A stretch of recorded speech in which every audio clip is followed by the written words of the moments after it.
அன்புள்ள கொன்றங்கி தனசேகர் யூடியூப் சேனலை பார்த்து கொண்டிருக்கும் அன்பர்களே, குரு பெயர்ச்சி 2024ஆம் ஆண்டு மே மாதம் 1ஆம் தேதி பயிற்சி ஆகுது. 2025 மே மாதம் வரைக்கும் இருக்குது. பார்த்திங்கன்னா இந்த ஒரு வருட காலம் அந்த பயிற்சி பலன்கள் எல்லாம் நீங்கள் பார்த்துருப்பீங்க. நிறைய வீடியோக்களும் பார்த்துருப்பீங்க. ராசி பலன் நிறைய பேர் இந்த குரு பார்வையை அது அந்த பார்வைக்கு பெரிய அளவுக்கு சுபத்துவம், அதுக்கப்புறம் அது குருப்பாக இருக்க கோடி நன்மை அப்படி இப்படின்னு சொல்கிறாங்க.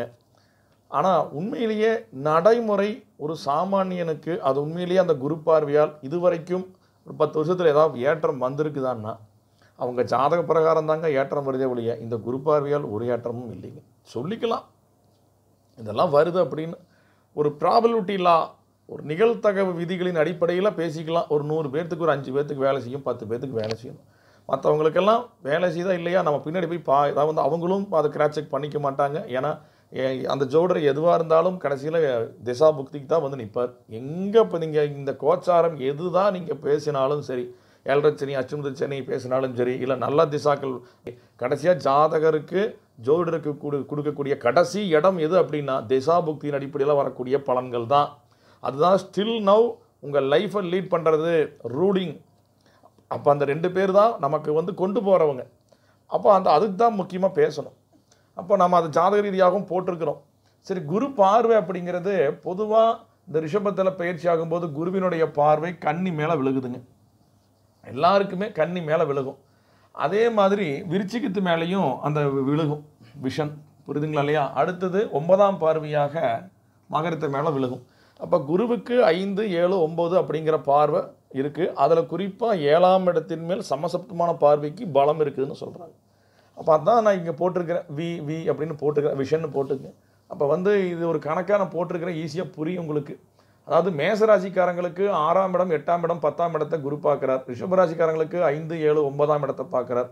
4, 6, 8 4ஆம் இடம், 6ஆம் இடம், 8ஆம் இடத்தை யார் பார்க்குறா? மிதுன ராசிக்காரங்களுக்கு பார்க்குறாங்க. கடகராசிக்காரங்களுக்கு 3, 5, 7 அதாவது இந்த இடங்களை பார்க்குறார். சிம்மத்துக்கு 2, 4, 6 இந்த இடங்களை பார்க்குறார்.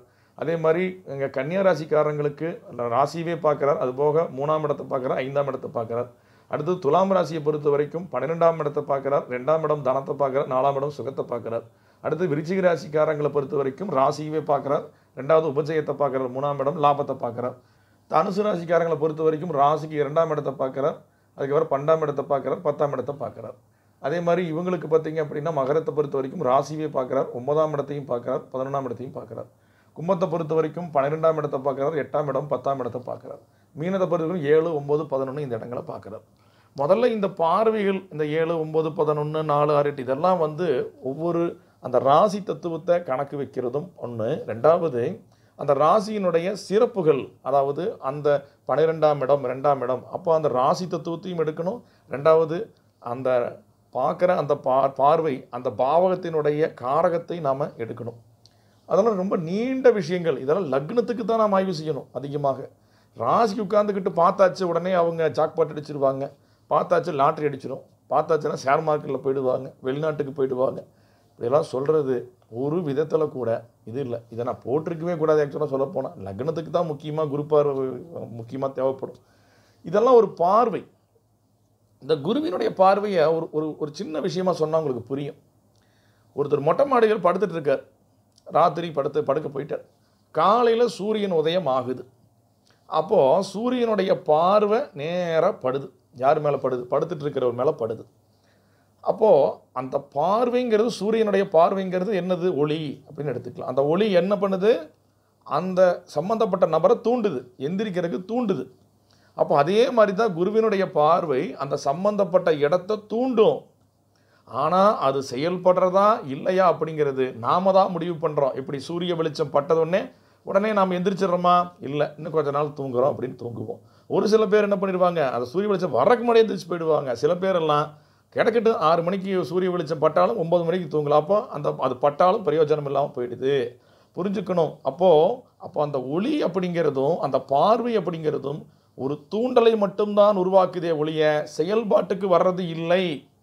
இங்கே நிறைய பேர் என்ன பண்ணுறாங்கன்னா அந்த தூண்டலையே செயல்பாடாக சொல்கிறது மிக மிக தவறு. ஏன்னா செயல்படுத்தக்கூடியது அந்த பாவகத்தினுடைய அதிபதியும் அந்த பாவகத்தில் நின்ற கிரகங்களும் தான் செயல்படுத்துது. பார்வை செயல்படுத்துவது இல்லை, செயல்படுத்த தூண்டுது. செயல்படுத்த தான் தூண்டுது.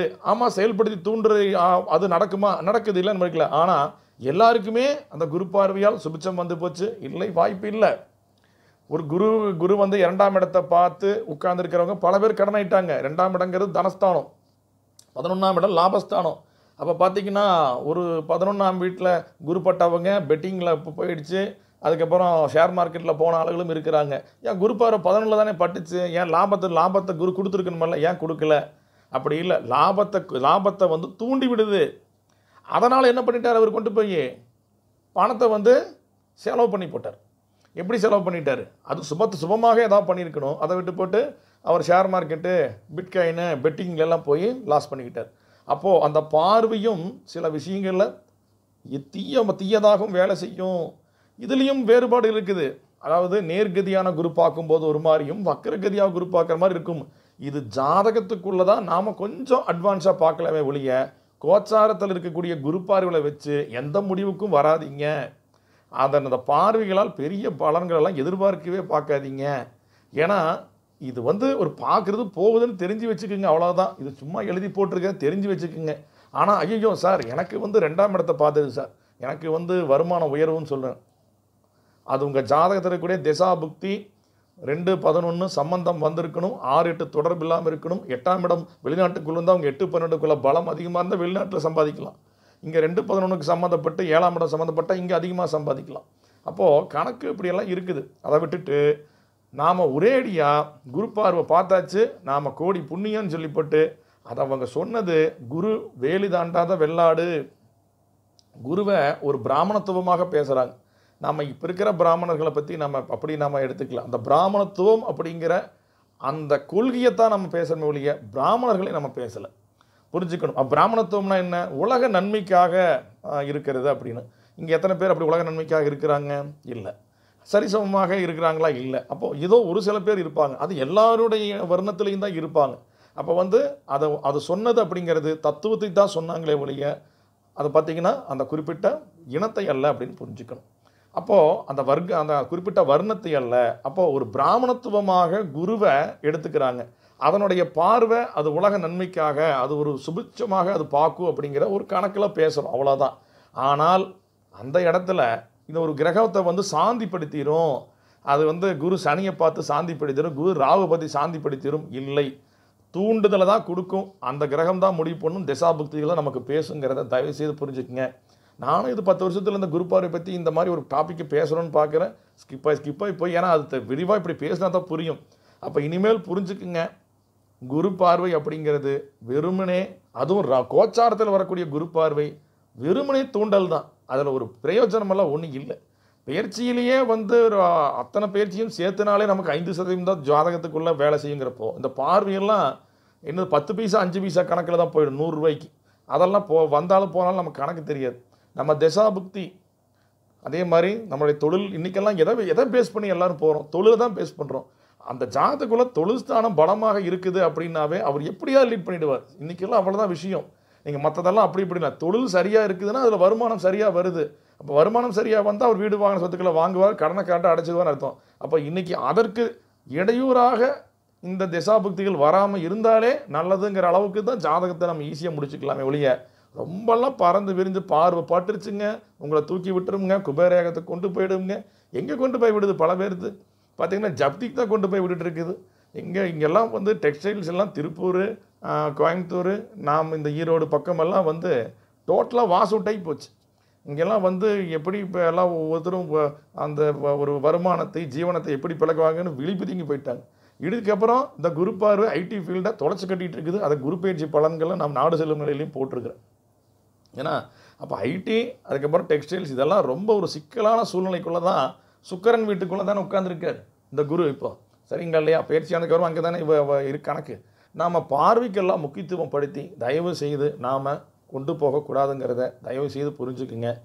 நாம் எப்போயும் ஒரு வீடியோ போட்டோம்னா விழிப்புணர்வாக தான் இருக்கும். அதனால் ஐயோ சார் எனக்கு 8ஆம் இடத்தை குரு பார்த்துட்டார் சார், அதனால் எனக்கு ஆயுளுக்கு ஏதாவது பிரச்சனை வந்துடுமா சார், 6ஆம் இடத்தை பார்த்துச்சு சார், எனக்கு நோயிலிருந்து விடுதலை ஆகும்னு ஜோடி சொல்லிட்டார். நம்பாதீங்க. 8ஆம் இடத்தை சொன்னாலும் நம்பாதீங்க, 6ஆம் இடத்தை சொன்னாலும். உங்கள் ஜாதகத்துக்குள்ளே குரு பார்வையை கொஞ்சம் ஆய்வு செய்யலாம். எப்படி கொஞ்சம் ஆய்வு செய்யலாம், அதை வச்சு பலனெல்லாம் முடிக்கக்கூடாது. பார்த்துட்டாருங்க பண்ணிட்டாருங்க. அது இந்த கோச்சாரத்தில் இருக்கிற குரு பயிற்சி பலன்களை பேசுகிறதே அதுவே நம்ம ஜாதத்துக்குள்ளே ரொம்ப குறைவான பலன்கள் தான் செய்யும்போது, அதுலேயும் இந்த பார்வையினுடைய பலன்கள் எல்லாம் பெருசாக பாதிப்பை ஏற்படுத்தாது. தைரியமாக இருங்க. கூட பேசினாலும் அதாவது உங்களுக்கு அதிகமான யோகம் வருதுன்னு சொன்னாலும் நம்பாதீங்க. அதே மாதிரி ரொம்ப அழிவை நோக்கி போயிடும், நீங்கள் வாழ்கிறதே வேஸ்ட்டுன்னு ஒரு பலன் சொன்னாலும் நம்பாதீங்க.